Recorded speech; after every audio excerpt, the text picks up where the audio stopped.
héroe o mendigo de la gracia. La Biblia tiene siempre estas dos figuras que se contraponen. Si nosotros tenemos que elegir en nuestra vida, la mayoría de nosotros elegimos ser héroes y no mendigos de la gracia.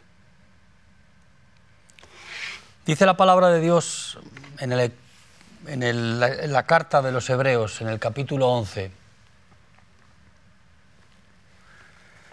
El escritor aquí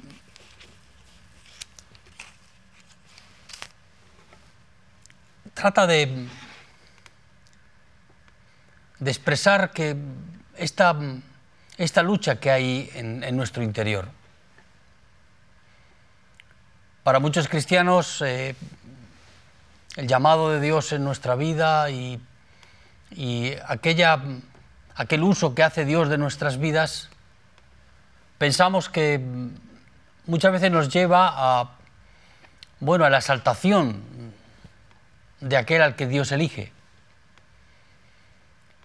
Y lo que Dios quiere hacer con nuestras vidas es algo diferente. El Señor sabe que cuando nos exaltamos y cuando ese síndrome de la exaltación está en nuestra vida, corremos grave peligro. El diablo lo que más quiere es que tú te ensalces.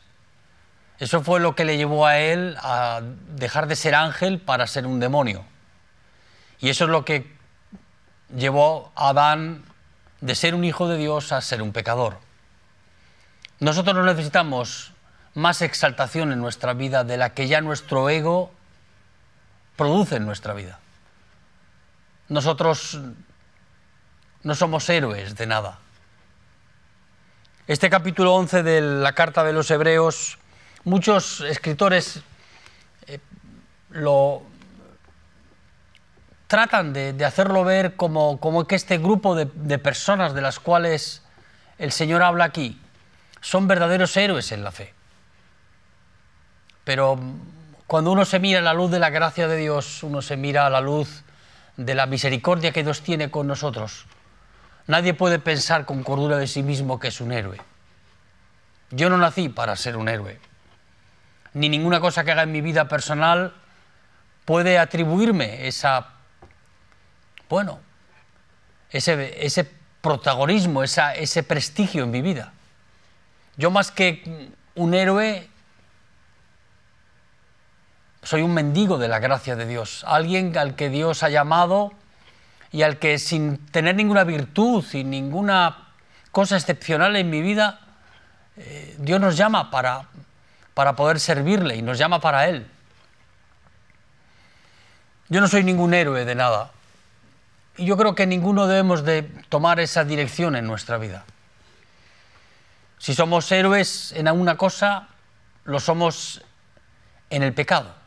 Ahí sí podemos dar cátedra tú y yo en nuestra vida, de que las cosas que sabemos hacer bien y las practicamos con excelencia en nuestra vida son las que el pecado nos ofrece. Porque tú y yo somos esclavos del pecado. Mientras Cristo nos rompa y no dé poder para poder librar nuestras vidas de la esclavitud del pecado. ¿Qué héroe podemos ser tú y yo? Un héroe sin nada que ofrecer. Nuestra vida, sin menospreciarla y sin desprestigiarla, ya la palabra de Dios nos enseña que somos tú y yo. Tú y yo no somos nada. Dice la palabra de Dios que el hombre es como la hierba seca, que hoy la mueve el viento de un lado para otro. Nuestra vida a merced del pecado, en nuestra vida personal, somos como el viento que arrastra una hoja de un lugar para otro. No tenemos en nuestra vida personal ninguna virtud que podamos exhibir, sino todo lo contrario. La tendencia de nuestra vida es a pecar y a dejarnos ganar ventaja en nuestra vida por la corrupto que es nuestro corazón. Solo uno puede verse así cuando la imagen que uno tiene de sí mismo la proyecta la gracia de Dios en nuestra vida. Dios nos muestra tal y como somos. Ahí no hay poder para encubrir la verdad. Dios te revela a ti quién eres tú y se revela Él en nosotros para poder Él manifestarse en nuestra vida como el Salvador de nuestras vidas. Dios quiere salvar a este héroe perdido para hacerlo un hijo de Dios. No para que siga exhibiendo en un protagonismo sin salida una vida sin sentido, una vida mediocre, una vida vacía. Muchas personas se atribuyen el llamado de Dios en sus vidas o que Dios les haya elegido porque piensan que hay alguna virtud en sus vidas. Las virtudes que nosotros podemos mostrar a los demás muchas veces están contaminadas por el orgullo y la soberbia de nuestra vida. Todo acto de justicia en nosotros, toda obra de caridad que a veces mostramos a los demás, muchas veces está impregnada de eso mismo. Y dice la palabra de Dios que esas obras son obras muertas, obras que se sostienen por tu justicia y que no son obras hechas por el Espíritu Santo en nuestra vida, preparadas de antemano para que esas obras puedan hablar no de nosotros, sino de aquel que vive en nosotros. Las obras que tú y yo hacemos no son nuestras, nos han sido dadas por la gracia y el poder del Espíritu Santo en nuestra vida, sino el destino de nuestra vida es a consumirnos en nuestra propia existencia, a hacer lo malo, a gastar nuestras energías en aquellas cosas que no tienen ningún fruto, ni ninguna vigencia de vida eterna en nosotros, sino que son obras de la carne, obras para ser exhibidas, para ser vistas por los demás. Nosotros necesitamos del aplauso de otros para poder mantener nuestro ego y nuestro orgullo. Sufrimos mucho cuando no nos sentimos aceptados y aclamados por los demás. Y Dios tiene que trabajar eso en nuestra vida. Y la primera cosa que Dios trabaja en nosotros es la salvación de nuestra alma. Tú y yo no hemos podido aportar más que nuestros pecados como única contribución en nuestra vida para ser salvos. Dios no acepta otra cosa de ti y de mí, más que tus pecados. Por eso Jesús fue a una cruz a morir. Tú y yo aportamos gran cantidad del énfasis que puso Jesús para ir a la cruz.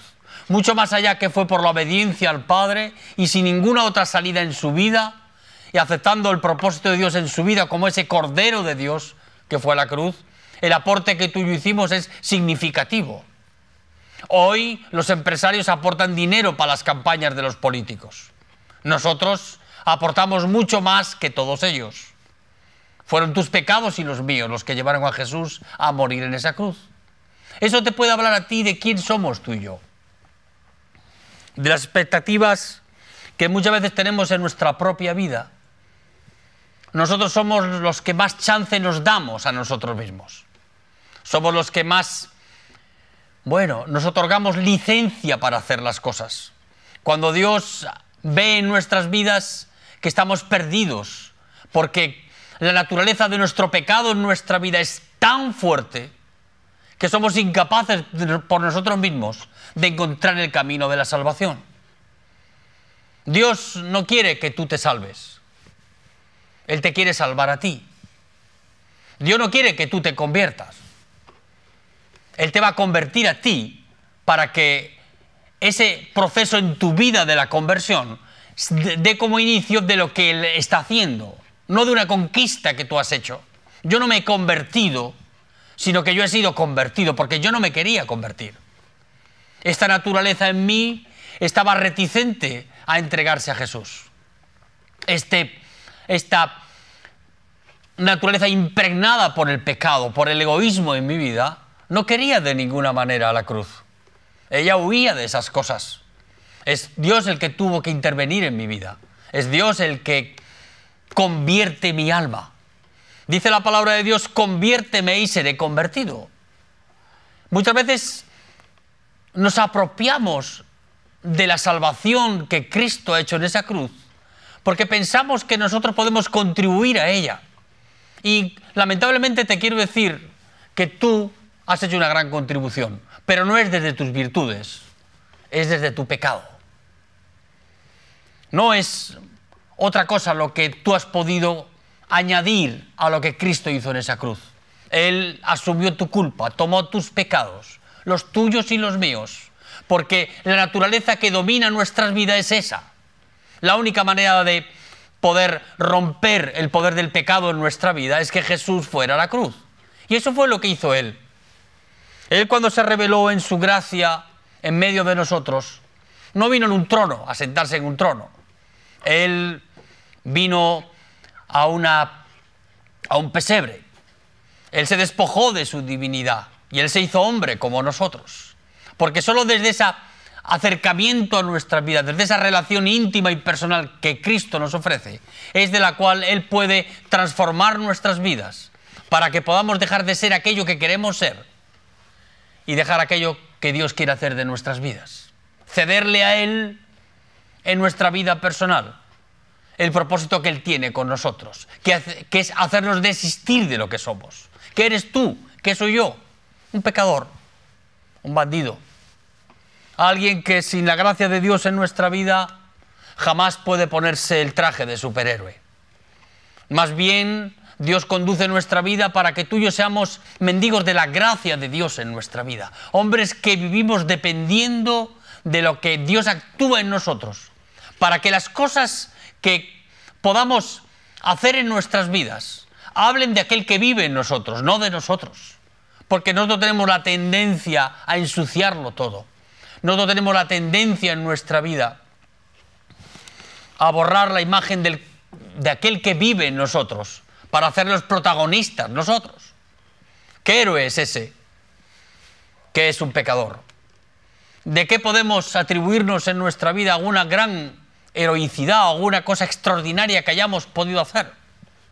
Yo creo que no hay ninguna posibilidad en nosotros de vivir una vida pensando en que aquello que hacemos va a darnos prestigio y protagonismo en nuestra vida. Dios no quiere eso para nosotros. El escritor de la carta a los hebreos, él habla aquí de este grupo de personas a las cuales Dios se reveló a sus vidas. Abel, Sara y muchos otros, a los cuales Dios pone como ejemplo por el testimonio en sus vidas personales. Ninguno de ellos conoció al Mesías. Ninguno de ellos tuvo revelación personal del Mesías en su vida. Ahora, ellos confiaron en lo que Dios se reveló en sus vidas, para que los actos de sus vidas personales dieran testimonio de aquel que debía de venir, que era Jesús, el Mesías. Nosotros en nuestra vida personal necesitamos mucho más allá de pensar en subir escalones en nuestra vida, sino en descender escalones en nuestra vida. Si queremos que el protagonismo de nuestra vida inconfundiblemente manifieste a Cristo en nosotros, tenemos que dejar de pensar de que tú y yo, por nosotros mismos, somos capaces de hacer las cosas. Muchas veces en nuestra vida lo que nos mueve es el éxito, es el prestigio, es el que podamos ser reconocidos delante de los demás. Hay una gran lucha en nuestra vida que Dios mantiene con nosotros para hacernos desistir de esa actitud de vida. Dios lo que está buscando es glorificarse Él en nuestras vidas. Es que Él pueda dar testimonio de nosotros. Ellos dieron testimonio en sus vidas por la fe, por aquello que Dios les había hablado personalmente a sus vidas. E hicieron cosas extraordinarias.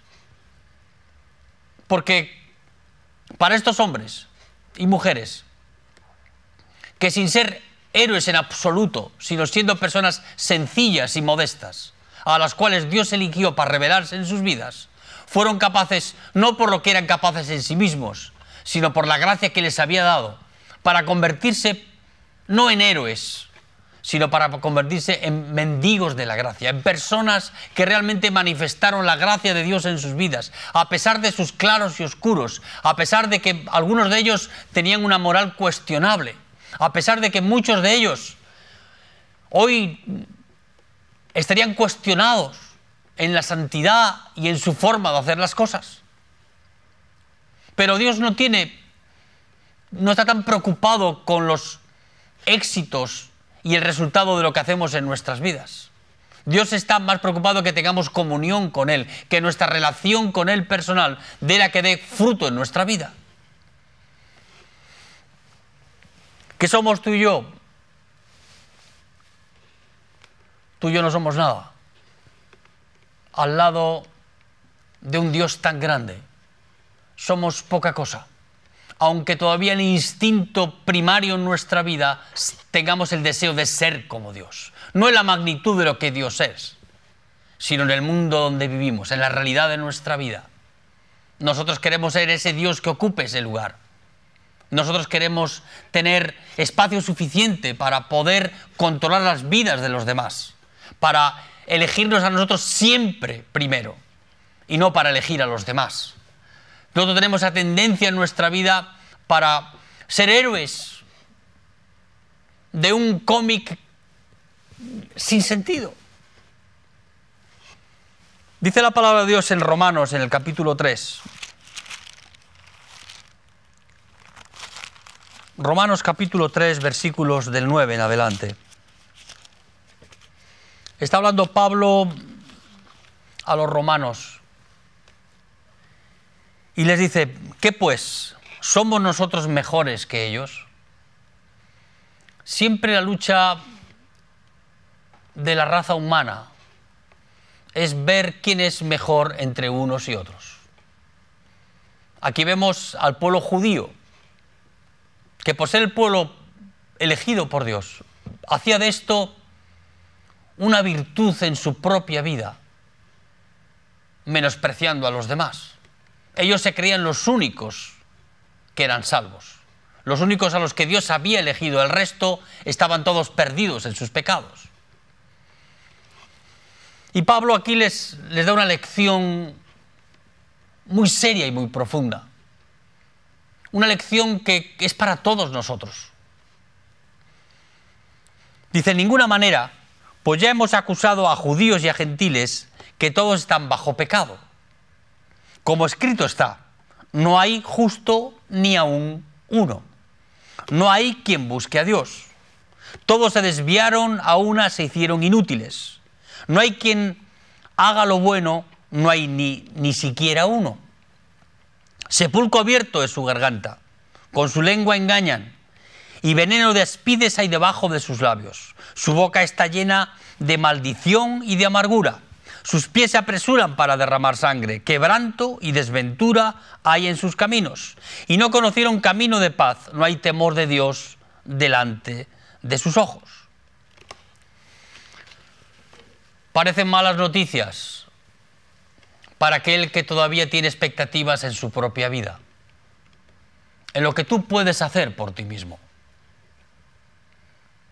Muchas veces nos deprime la idea de que Dios esté decepcionado con nosotros. A veces, muchas veces, esta idea ronda nuestra cabeza.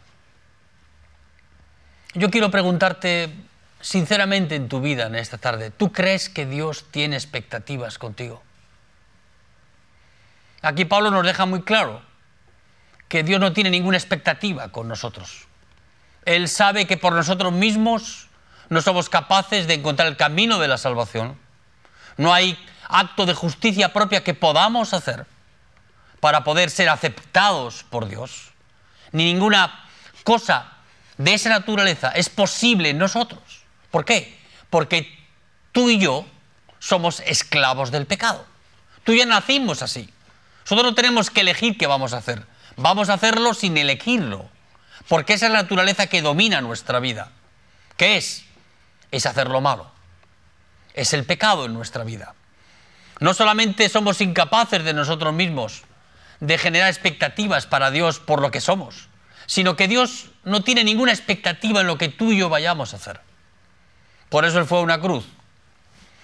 Cuando vio que la expectativa en la raza humana era nula, Él tomó el camino de la cruz para poder librarnos a nosotros mismos del pecado y darnos libertad en nuestra vida, para poder elegir en nuestra vida con esa libertad, poder servirle a Él y poder huir del pecado, despreciar el pecado en nuestra vida, aborrecer el pecado en nuestra vida y buscar la santidad de Dios en nosotros.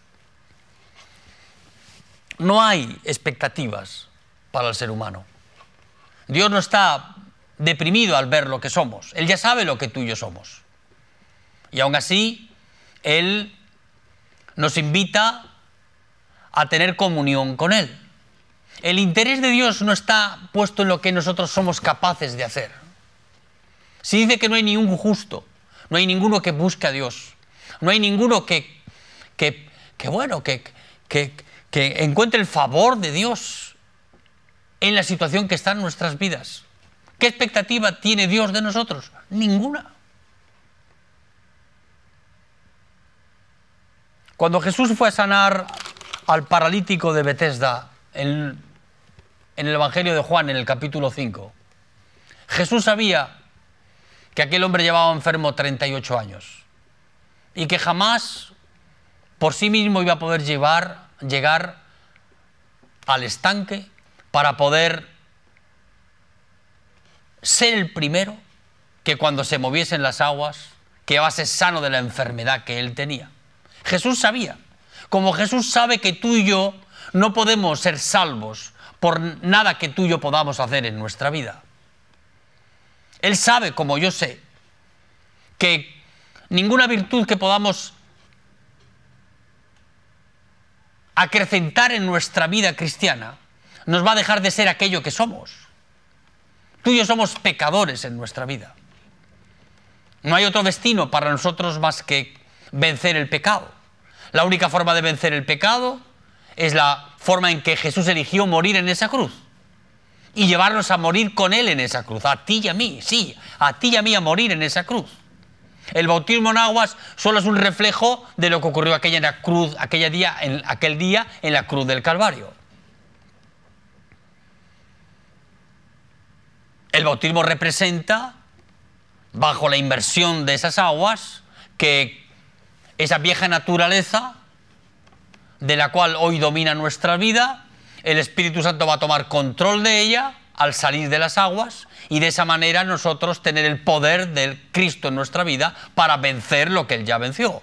Con el mismo poder que Él venció en esa cruz, tú y yo vamos a vencer en nuestra vida. Ahora, no es el bautismo de aguas lo que va a producir eso, sino el acudir a esa cita en la cruz en nuestra vida.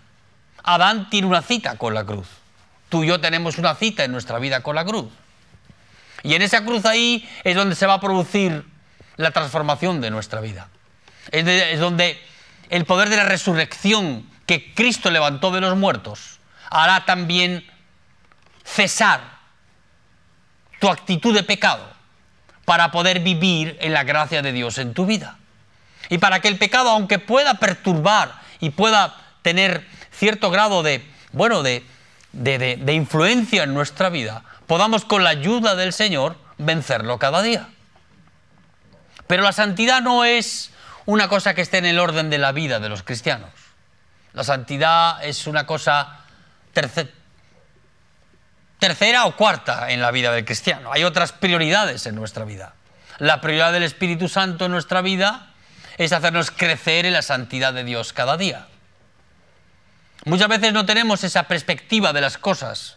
Por eso vivimos continuamente dando vueltas en la misma situación y sin poder vencer a nuestros enemigos de siempre. Es una vida deprimente. Dios no tiene ninguna expectativa contigo, ni conmigo. Él sabe lo que tú y yo somos. Ahora Él, sin tener en cuenta eso en nuestra vida, nos invita a su comunión con Él. Porque Él ya sabe que tú y yo le vamos a fallar. En alguna medida en nuestra vida, Él ya sabe que tú y yo somos personas que tenemos esa tendencia en nuestra vida. Y que si no estamos arraigados en Él, cimentados en Él, si no hay esa experiencia profunda en nuestra vida de la cruz del Calvario en nosotros, la tendencia en nuestra vida es hacer lo que tú y yo sabemos que hacemos. Tenemos que volver al Calvario muchas más veces de lo que Jesús quisiera. Pero ese camino está abierto para nuestra vida. Porque cuando pecamos, abogado tenemos fiel y justo para poder perdonar nuestros pecados. El camino del Calvario muchas veces es el único camino que tenemos en nuestra vida, porque no sabemos vivir en la gracia y la presencia de Dios.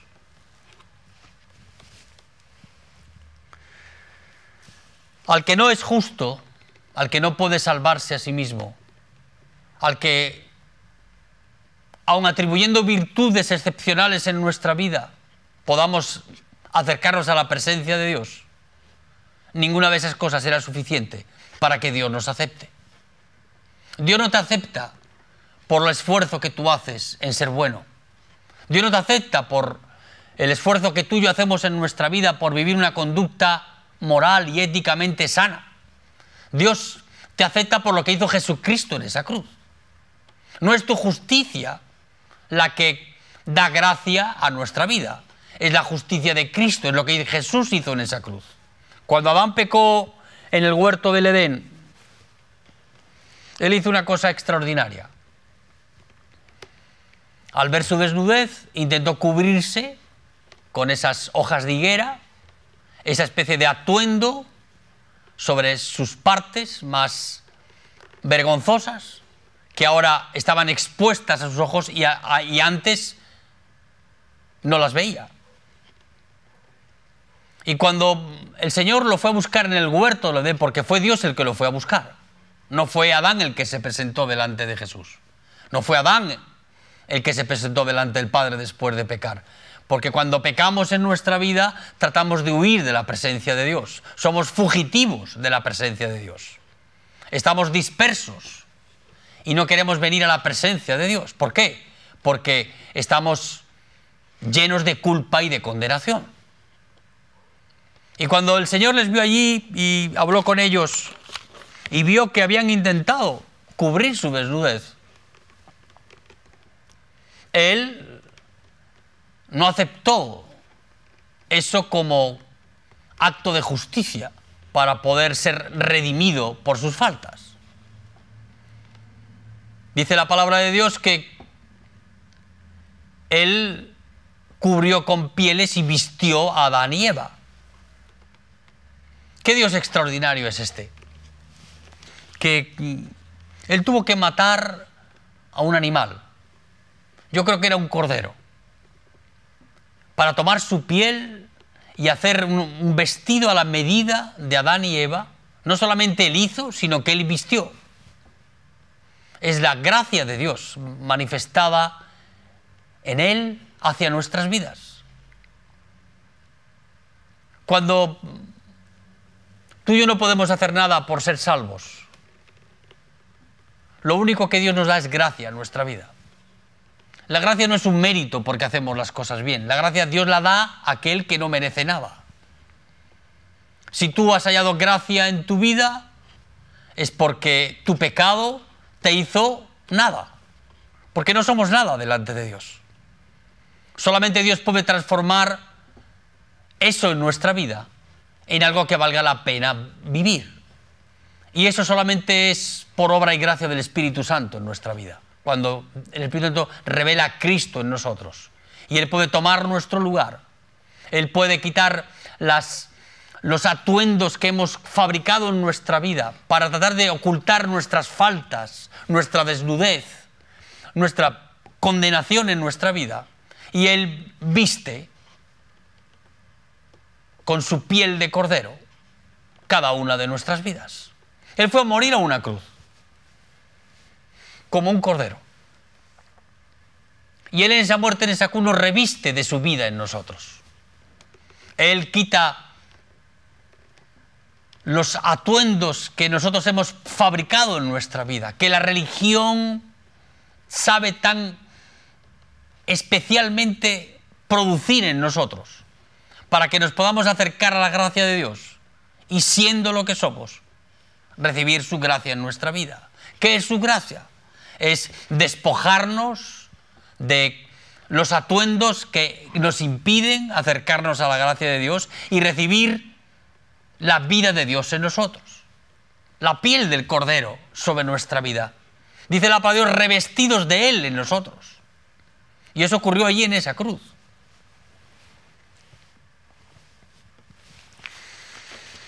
El viejo Adán no tiene ninguna chance de tener comunión con Dios, ni de volver a la comunión con Dios. Solamente podemos volver a la comunión con Dios por medio de Jesucristo. La gracia de Dios tiene una dimensión extraordinaria.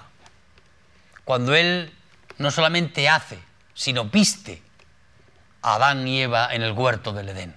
Él, con su justicia, con sus vestiduras, que apuntan a la obra de redención de Cristo en la cruz del Calvario, nos viste a ti y a mí, para que podamos ser aceptos delante del Padre. Muchas veces en nuestra vida personal, nosotros queremos acercarnos no como mendigos de la gracia, sino como héroes en nuestra vida.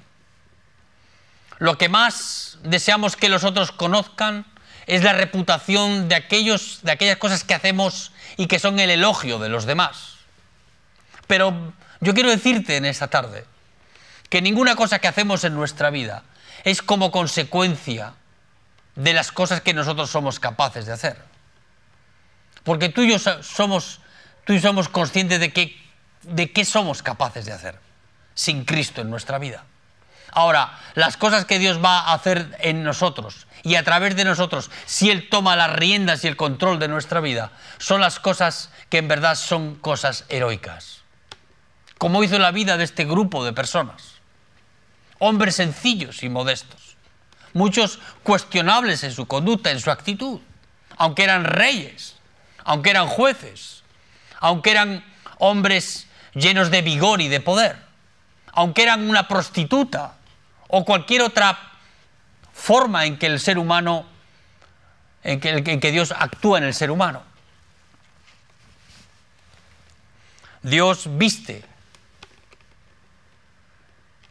En la parábola en Mateos, en el capítulo 22, que el rey hace a su hijo, versículos del 1 en adelante, respondiendo Jesús les volvió a hablar por parábolas diciendo: el reino de los cielos es semejante a un rey que hizo fiesta de bodas a su hijo y envió a sus siervos a llamar a los convidados a las bodas, mas estos no quisieron venir.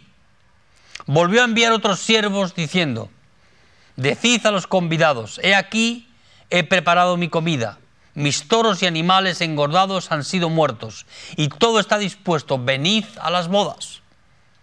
Mas ellos, sin hacer caso, se fueron uno a su labranza y otro a sus negocios. Y otros, tomando a los siervos, los afrentaron y los mataron. Al oírlo el rey se enojó y enviando sus ejércitos destruyó a aquellos homicidas y quemó su ciudad. Entonces dijo a sus siervos: las bodas a la verdad estaban preparadas, mas los que fueron convidados no eran dignos. Id pues a las salidas de los caminos y llamad a las bodas a cuantos halléis. Y saliendo los siervos por los caminos, juntaron a todos los que hallaron, juntamente a malos y buenos, y las bodas fueron llenas de los convidados. Aquí vemos con claridad cómo el Señor ha preparado una fiesta de bodas para su Hijo. Una fiesta a la cual los invitados prioritarios, no quisieron acudir. Esto nos habla del rechazo del evangelio del pueblo judío. Muchos de ellos, al oír esta invitación en sus vidas, ellos, en vez de venir a la fiesta y dejarse poner las ropas que el rey había preparado para poder asistir a las bodas de su hijo, ellos querían venir vestidos con sus propias vestiduras. La religión, lo que produce eso en nuestra vida es la construcción de nuestra propia realidad en nuestra vida, no la justificación que es por la gracia de Dios en nosotros. Los invitados segundos a los cuales llamó este rey venían a las bodas, venían a la fiesta de bodas, pero ellos no traían nada. Para poder asistir a las bodas tenían que colocarse de forma voluntaria en sus vidas las vestiduras que el rey había preparado. Este rey era un rey que era detallista en las cosas. Él ya tenía un guardarropas donde tenía tallas diferentes para diferentes personas que venían según su altura y su peso. Los que venían a estas bodas no traían nada. Porque el rey, para preparar una boda para su hijo, él tiene que proveer de todo para la boda. Y tú y yo, si podemos acudir a esa boda y Dios nos llama, nada vamos a poder traer a esa boda. Porque ni aun las vestiduras con las cuales vamos a poder estar delante de la presencia del Hijo del Rey serán nuestras, sino que serán dadas por Él. Nosotros vamos a tener que ser revestidos en nuestra vida personal, no de las vestiduras viejas y consumidas por nuestra arrogancia, sino aquellas vestiduras que Él da a nuestras vidas. Qué bueno es saber que tú y yo no podemos dar nada al Rey de Reyes, al Señor de Señores, porque Él es dueño de todo. Cuando Él iba a buscar a las salidas de la ciudad por los caminos, iba a buscar a las personas más indignas, más inmorales, las que vivían en un nivel de exclusión de la sociedad mucho mayor, que se escondían en los labrados fuera de la ciudad de Jerusalén y que eran las personas más objetables, más inmorales, más perdidas. Y eso fue a los que el rey quiso invitar a las bodas del Cordero. Es a esos a los que, sin justicia propia en sus vidas, sin actos de heroicidad de los cuales poder hablar de ellos, Dios les invitó y les trajo para que fueran vestidos con las vestiduras que Él les iba a ofrecer para poder estar delante del Rey de Reyes y del Señor de Señores.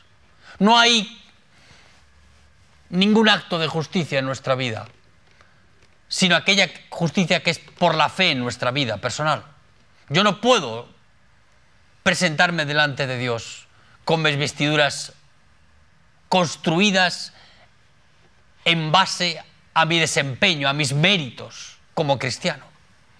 Yo vengo con las vestiduras que Él da a mi vida, porque Él vive en mi vida.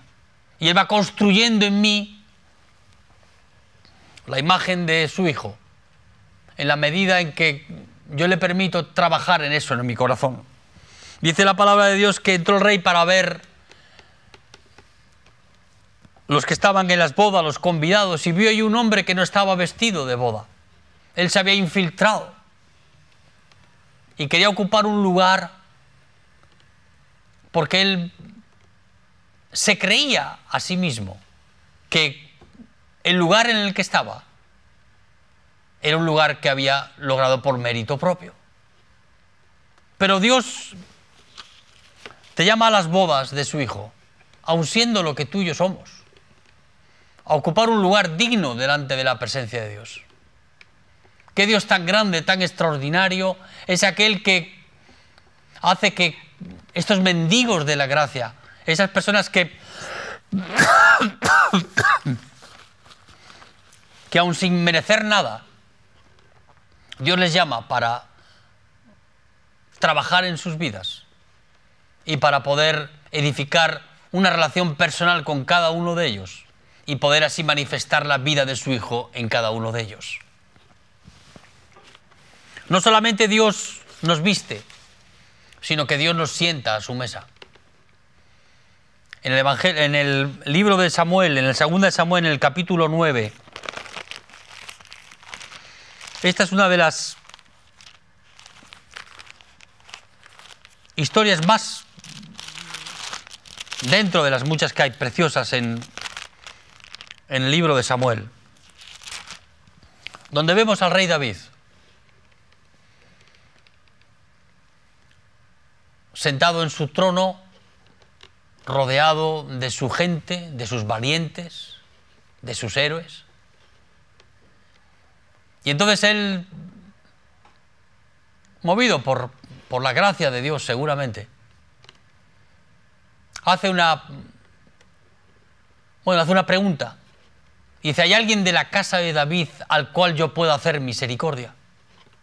Pero de la casa de Saúl. ¿Hay alguien de la casa de Saúl al que yo pueda hacer misericordia? Enseguida su gente más cercana le dice, sí, hay un nieto de Saúl, hijo de Jonatán, que se llama Mefiboset. Y entonces aquí se entabla una de las experiencias más significativas en la vida de David. David no solamente era el rey de Israel, sino que era pastor de ovejas. Esta virtud en él, este corazón que tenía David, no solamente era corazón para ser rey, sino para ser pastor. Porque esa es la figura de Cristo, él era el rey y él era el pastor. Y el pastor está velando siempre por sus ovejas. Y había en el corazón de Dios y en el corazón de David una oveja perdida. Era esta oveja que era Mefiboset. Este joven, durante el asedio y la persecución que sufrió la familia de Saúl, una criada, al llevarlo de un sitio para otro, tropezó y se cayó y quedó lisiado de por vida. No solamente le quedó una malformación física en su cuerpo, sino que despedía un olor nauseabundo que lo hacía insoportable que estuviese cerca de uno. Y vamos a leer aquí en 2 de Samuel, el capítulo 9, versículo 3. El rey le dijo, ¿no ha quedado nadie de la casa de Saúl a quien haga yo misericordia de Dios? Y Silba respondió al rey, aún ha quedado un hijo de Jonatán, lisiado de los pies. Entonces el rey le preguntó, ¿dónde está?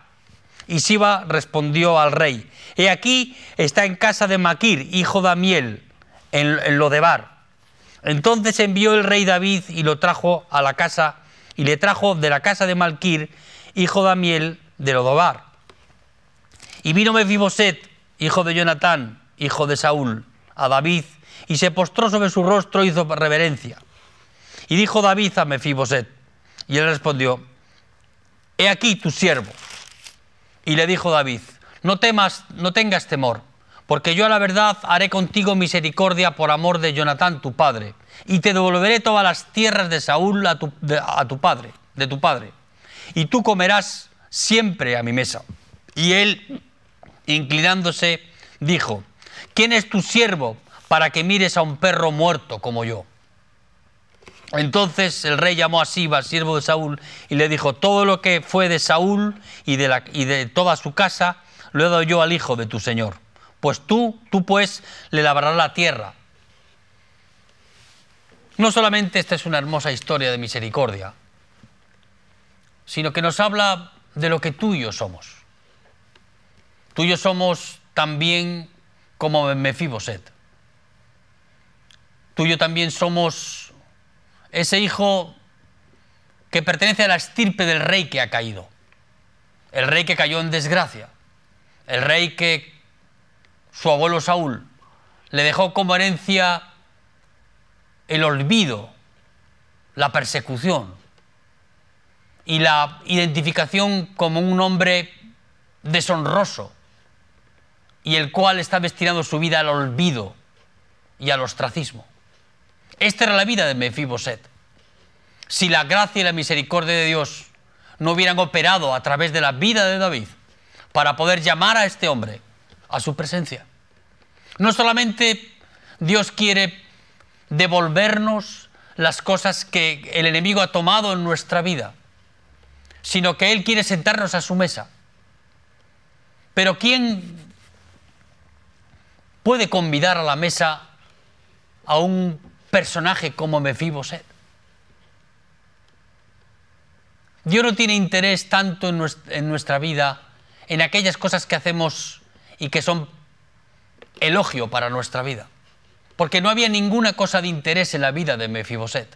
Ni él, ni su presencia, ni su estado físico, ni lo que él representaba eran dignos de honra para estar sentados a la mesa del Rey de Reyes, del Señor de Señores. Muchas veces pensamos en nuestra vida que el Señor nos sienta a su mesa porque somos algo, porque la honra nos precede para estar en ese lugar. Pero tú y yo somos hijos del rey caído Saúl. Somos hijos del rey caído Adán. Somos esclavos del pecado. Si Dios nos llama a su mesa para poder compartir su comida, su comunión con el Señor, este es un acto de benevolencia absoluta del Rey de Reyes y del Señor de Señores. ¿Qué interés podía tener David en este hombre? Ninguno. Porque Dios no tiene interés en las cosas que tú has hecho. Dios no tiene interés que tú te presentes con tu currículum delante de la presencia de Dios. Dios tiene interés en ti, en tu vida, en tu relacionamiento con Él. Dios no está tan interesado si la estirpe de tu familia es una estirpe vergonzosa, sino que está interesado en tener comunión contigo. Y Él se salta todos los cánones de protocolo y te sienta a su mesa, a ti y a mí, a pesar de lo que somos, a pesar de dónde venimos, a pesar de que somos lo peor de lo peor. Dios no tiene en cuenta nuestros pecados, el olor nauseabundo que sale de nuestra vida, los estertores fétidos que salen de nuestro corazón.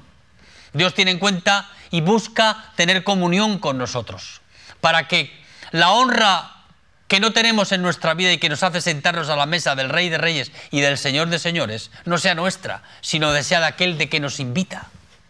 Somos honrados no por lo que hemos hecho.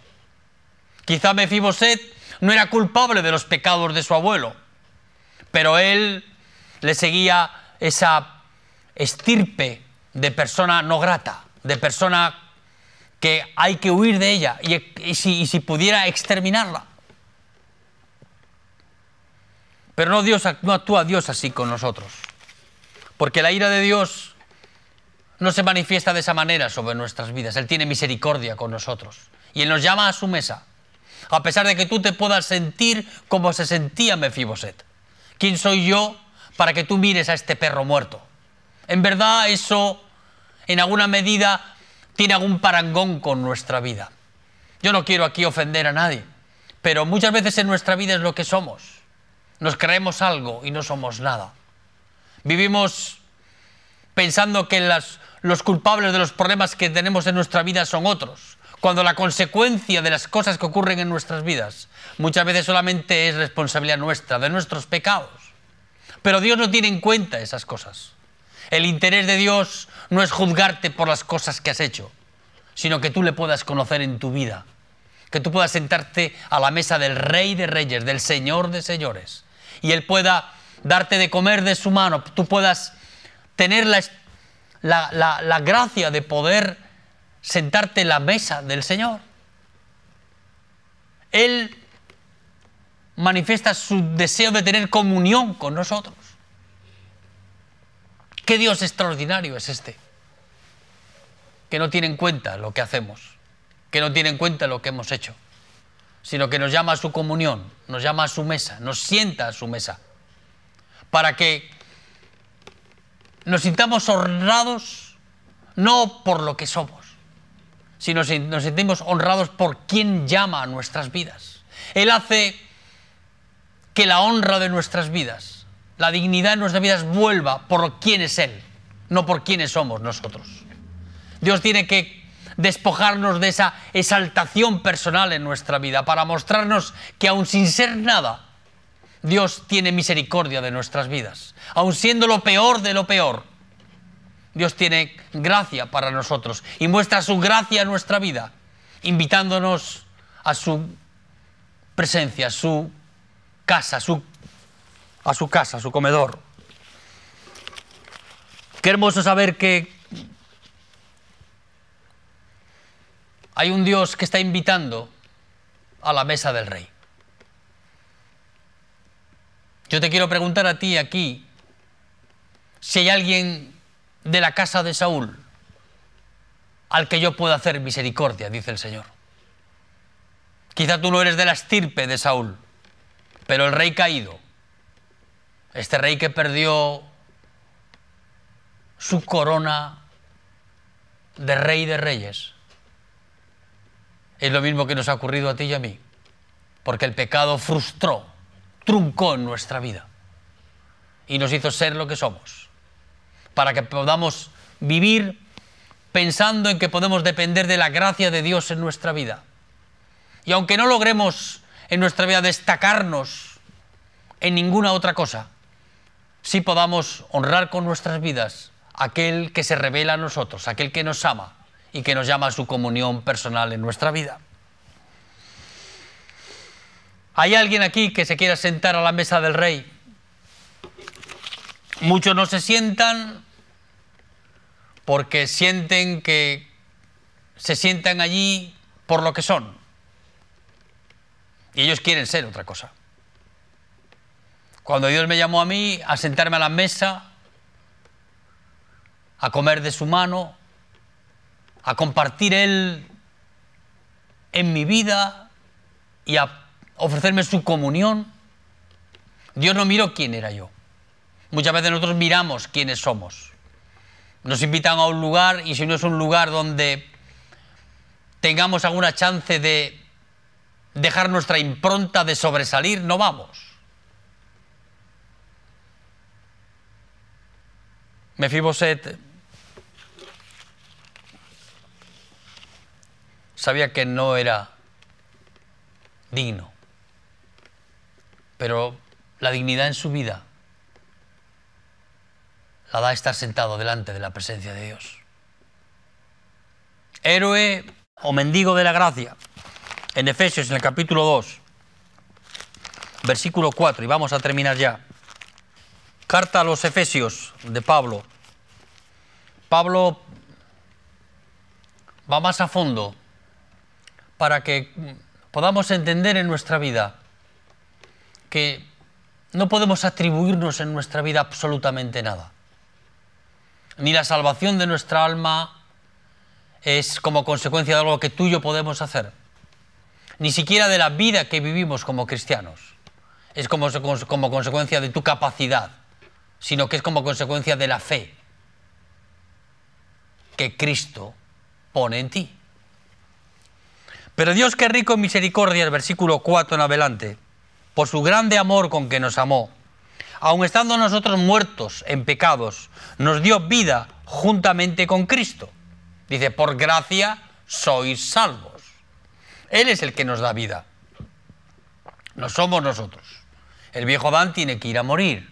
Él tiene una cita en esa cruz. Tú y yo tenemos una cita en esa cruz también en nuestra vida.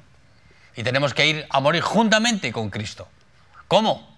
Porque Él nos lleva a eso en nuestra vida. Dice, aun estando nosotros muertos en nuestros pecados, nos dio vida juntamente con Cristo. Y juntamente con Él nos resucitó. Y asimismo nos hizo sentar en los lugares celestiales con Cristo Jesús. ¿Quién es el que te hace resucitar? Él. ¿Cuándo? En esa cruz. Es una experiencia espiritual en nuestra vida. No es algo que uno puede constatar de forma científica. Es una revelación en nuestro espíritu y es detrás de esa revelación es la vida del Jesús en nosotros, la que nos va a llevar a vivir victoriosos en nuestra vida personal. Dice, para mostrar, dice, en los siglos venideros, las abundantes riquezas de su gracia en su bondad para con nosotros en Cristo Jesús. Dice, porque por gracia sois salvos por medio de la fe. Y esto no es de vosotros, pues es un don de Dios. Y no por obras, para que nadie se gloríe, porque somos hechura suya, creados en Cristo Jesús para buenas obras, las cuales Dios preparó de antemano para que anduviésemos en ella. La fe no es un atributo personal de nuestra vida. Yo no nací sin fe ninguna. Porque la fe viene por el oír. Y el oír por el rema de la palabra de Dios. No es por oír de Dios que tenemos fe, sino porque el Espíritu Santo revela en nuestra vida, vivifica en nuestra vida la palabra de Dios. Y eso produce fe en nuestra vida para poder aceptar lo que somos y aceptar la salvación que Cristo tuvo en la cruz del Calvario para nuestras vidas. La fe es un don de Dios. Nosotros no podemos atribuirla como algo en nosotros o que nosotros producimos. No. La fe nos es dada para que ninguna exaltación en nuestra vida pueda permitirnos mirar a los demás por encima de los hombros. Estos hombres y mujeres a los cuales el escritor de la carta de los Hebreos titula como héroes de la fe, eran personas como tú y como yo. No había mucha diferencia entre nosotros y ellos. La única diferencia entre ellos y nosotros es que las cosas que hicieron en sus vidas no las hicieron por la capacidad que había en sí mismos. No era por la santidad que exhibían. Muchos de ellos vivían una vida cuestionable. Rahab, la ramera, no era precisamente un ejemplo de conducta y de moralidad. Aún así, Dios la pone como parte de este grupo de personas que supieron exhibir en sus vidas una actitud de vida y una actitud de confianza en la voluntad de Dios, que les dio oportunidad de poder escribir y de ser recordadas en el libro de la carta de los Hebreos. Nosotros no podemos atribuir a la fe de la fe en nuestra vida como un propósito nuestro. La fe es un don de Dios. No es algo que tú puedes producir en un laboratorio. No se adquiere por conocimiento bíblico. Es una gracia que Dios da para que podamos confiar y depender de Él en nuestras vidas. Y de eso es donde realmente fluye las experiencias que hacen notoria nuestra vida. Lo que más nos identifica con Cristo en nuestra vida son los actos que nacen de la fe que Cristo da a nuestras vidas. Son esos actos de fe los que más nos identifican con Jesús. Y son esos actos los que de ninguna manera hablan de nosotros, sino hablan de la gracia de Dios en nuestra vida.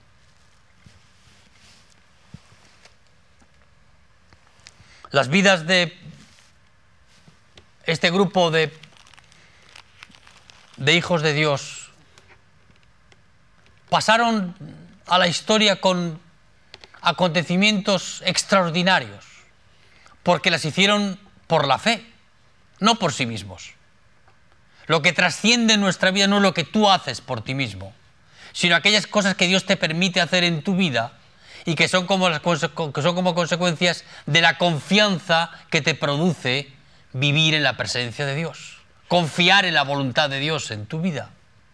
Esa verdad revelada en ti te da la confianza para poder descansar en Él, para poder vivir una vida de renuncia, una vida donde los tesoros de tu corazón no son los tesoros de aquí abajo, sino los de allá arriba. Una vida donde estamos apuntando siempre para la cruz del Calvario, para la redención de Cristo, para la libertad de nuestra vida. Todos estos grupos de héroes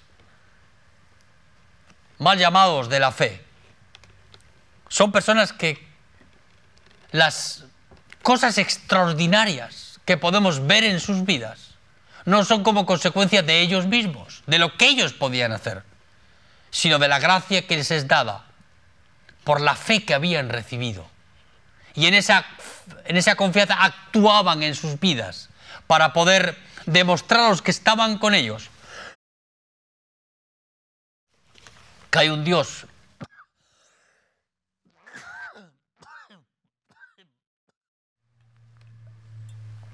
poderoso que es capaz de actuar en nuestras vidas a pesar de lo que somos. Terminamos leyendo en Hebreos, en el capítulo 11, versículos del 32 en adelante. ¿Y qué más digo? Porque el tiempo me faltaría contando de Gedeón, de Barak, de Sansón, de Jefté, de David, así como de Samuel y los profetas, que por fe conquistaron reinos, hicieron justicia, alcanzaron promesas, taparon bocas de leones, apagaron fuegos impetuosos, evitaron filo de espada, sacaron fuerzas de debilidad, se hicieron fuertes en batallas, pusieron en fuga ejércitos extranjeros. Las mujeres recibieron sus muertos mediante resurrección, mas otros fueron atormentados, no aceptando el rescate a fin de obtener mejor resurrección. Otros experimentaron vituperios y azotes, y a más de esto, prisiones y cárceles. Fueron apedreados, aserrados, puestos a prueba, muertos a filo de espada. Anduvieron de acá para allá cubiertos de pieles de ovejas y de cabras, pobres, angustiados, maltratados, de los cuales el mundo no era digno, errando por los desiertos, por los montes, por las cuevas y por las cavernas de la tierra. Y todos estos, aunque alcanzaron buen testimonio mediante la fe, no recibieron lo prometido, proveyendo Dios alguna cosa mejor para nosotros, para que no nos fuesen ellos perfeccionados aparte de nosotros. La vida de estos hombres, la vida que recordamos como una experiencia de su relación con Dios, fue la que trascendió en sus vidas y les hizo verdaderos hombres y mujeres que supieron dar testimonio de aquel que, habiendo oído de él, no pudieron verle. Aquí apunta a Jesús. Cada acto de nuestra vida que más nos identifica con Jesús no es las cosas que hacemos en nuestras fuerzas. Lo que más nos identifica con Jesús es lo que la fe nos permite hacer por la gracia de Dios en nuestra vida. Cada decisión y acto de fe en lo cual involucramos nuestra vida, ponemos en riesgo nuestra vida personal. Nos enfrentamos ante la injusticia, ante el pecado, ante la miseria, ante todo tipo de opresión y dificultad. Si lo hacemos movidos por la gracia de Dios en nuestra vida, movidos por la fe genuina y verdadera que solo el Espíritu Santo puede dar a nuestra vida, son los actos que trascienden y que dejan que este hombre caído, miserable, cuestionable en muchas cosas, sea recordado. Porque los actos que trascienden a nuestras vidas no son los que nosotros hacemos por nosotros mismos, sino lo que Dios nos permite hacer por su gracia y por la fe en nuestra vida. Son los actos y la manifestación de esa fe en nuestra vida personal lo que da testimonio de Jesús en nuestras vidas. Ellos, todos ellos, apuntaban a Jesús, sin haberlo visto, sin muchos haber escuchado hablar de él. Pero todos estos actos de fe de nuestra vida apuntan hacia un lugar, apuntan hacia Jesús. Hoy nosotros los que le conocemos damos testimonio en nuestra vida de que los actos que mueve la gracia de Dios en nuestra vida para que podamos realizarlos en nuestra vida personal, si son actos de fe genuinos, movidos por el Espíritu Santo en nuestra vida, son los actos que manifiestan más y más evidentemente que Jesús es el Señor, que Él es el Rey de Reyes, el Señor de Señores. Y aunque seamos personas cuestionables en alguna medida en nuestra vida, no seamos tan perfectos, sino que seamos imperfectos, eso no hace por menos que la verdad sea una verdad absoluta, de que Cristo es el Señor, de que nuestras vidas apuntan para Jesús, de que apuntan hacia ese sacrificio en la cruz del Calvario, que apuntan hacia esa carta de libertad que está en esa cruz para nosotros. Qué hermoso es saber que, sin ser nada, y confiando en la gracia de Dios en nuestra vida, y dejándonos usar por el Espíritu Santo a cada uno de nosotros, podemos dar testimonio de Cristo en nuestra vida. Son las obras de la fe en nuestra vida personal las que dan más testimonio de Cristo en nuestra vida. No es tu esfuerzo personal solo, es la gracia de Dios que se mueve en nuestras vidas, en personas imperfectas como nosotros, que manifiestan el olor fragante a Cristo en nuestra vida, que apuntan para Él, que no dejan lugar a dudas de que esas obras no son hechas por nosotros, sino que Dios nos ha dado la gracia de poder compartirlas con Él y poder ser usados por Él para poder manifestar la gloria de Dios en este mundo. Yo quiero